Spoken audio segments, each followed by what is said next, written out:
Sir ಏನ್ sir ಇವತ್ತು ಅದೇ ಈಗ ಶಾಶ್ವತ ಹಿಂದುಳಿದ ಆಯೋಗದಿಂದ ಮತ್ತೆ ಮರು ಸಮೀಕ್ಷೆಗೆ ನಿರ್ಧಾರ ಆಗಿದೆ ಸರ್. ಈಗ ಇದು ಮರು ಸಮೀಕ್ಷೆ ಅನ್ನೋದಕ್ಕಿಂತ ಕಾಂತರಾಜ್ ವರದಿ 10 ವರ್ಷ ಆಗಿರೋದ್ರಿಂದ 10 ವರ್ಷದ ಆಗಿರೋದಕ್ಕೆ ಕಾರಣವಾಗಿ ಇವತ್ತ ನಾವು ಮಧುಸೂದನ್ ನಾಯಕ್ ಅವರ ವರದಿಯನ್ನ ಇವತ್ತ ಪ್ರಾರಂಭ ಮಾಡಿದ್ವಿ.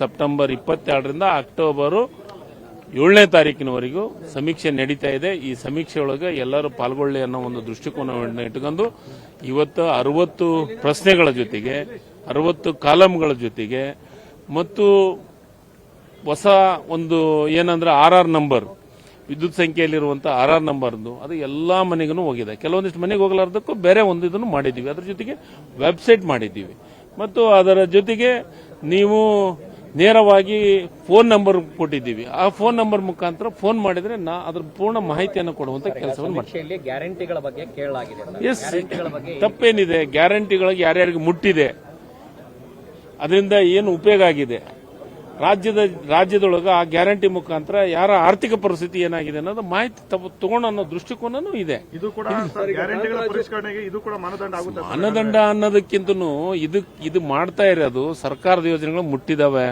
ಮತ್ತು ಸರ್ಕಾರ ಯೋಜನೆಗಳನ್ನು ಪಡೆದಿದ್ದಾರೆ. ಅವ್ರ ಆರ್ಥಿಕ ಪರಿಸ್ಥಿತಿ ಚೆನ್ನಾಗಿದೆ ಇಲ್ಲ ಅನ್ನೋದು ಗೊತ್ತಾಗುತ್ತೆ.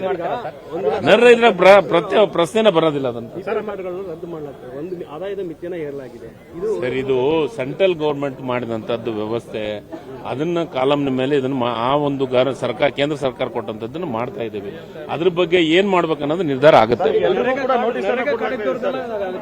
ಸರ್, ಈಗ BPL ಕಾರ್ಡ್ ರದ್ದು ಮಾಡಬೇಕು. ಅದು ಏನು ಮಾನದಂಡಗಳದೋ ಆ ಮಾನದಂಡಗಳ ಮೇಲೆ ಕೆಲಸವನ್ನು ಮಾಡ್ತಾರೆ.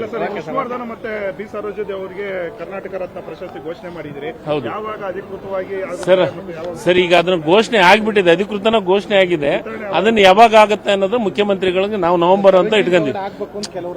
ಸರ್, ಅದೇ ಅವರು ಹುಟ್ಟು ಹಬ್ಬದ ಇದಕ್ಕೆ ಪ್ರಯುಕ್ತವಾಗಿ ಕೇಳ್ತಾ ಇದ್ದಾರೆ. ಬಟ್ ಅದರ ಬಗ್ಗೆ ಮುಖ್ಯಮಂತ್ರಿಗಳ ಜೊತೆ ಕುಂತು ಚರ್ಚೆ ಮಾಡಿ ನಿರ್ಧಾರವನ್ನು ಡೇಟ್ ಅನ್ನು ಪ್ರಕಟಣೆ ಮಾಡ್ತೀವಿ. ಬಟ್ ನನಗೆ ಅದ್ರ ಬಗ್ಗೆ ಮಾಹಿತಿ ಇಲ್ಲ. ಅದಕ್ಕೆ ಆ ಇಲಾಖೆಯನ್ನು ನಿರ್ವಹಿಸಲು ಮುಖ್ಯಮಂತ್ರಿಗಳು.